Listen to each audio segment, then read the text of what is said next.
तुम्हालाही माहिती आहे का, भारतातील आर्मी आणि रेल्वेनंतर सर्वात जास्त जमीन ही वक्फ बोर्डाकडे आहे। दिल्लीची तर 70% जमीन ही वक्फ बोर्डाकडे आहे।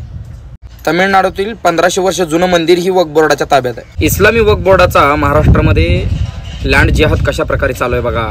जळगाव जिल्ह्यातील ऐतिहासिक पांडववाड्यावरती स्थानिक मुस्लिमांनी अतिक्रमण केलं असून आता वक्फ बोर्ड यावर स्वतःचा दावा ठोकत आहे।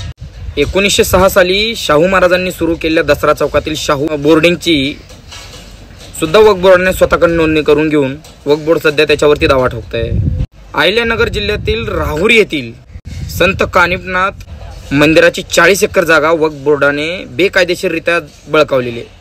किती गंभीर परिस्थिती आहे लक्षात घ्या। फक्त एकट्या महाराष्ट्र वक्फ बोर्डाकडे 92,000 एकर जमीन व 23,555 नोंदणीकृत मालमत्ता आहेत। यातील 70% मालमत्ता ही बेकायदेशीररित्या बळकावलेली आहे। म्हणजे एकट्या महाराष्ट्राची जर सरासरी काढली तर प्रत्येक गावात किमान 2 एकर जागा ही वक्फ बोर्डाने बळकावलेली आहे आणि ही सगळी काँग्रेसची देण आहे। हिंदूंच्या जमिनी बळकावून लँड जिहाद का होतोय कळतंय का?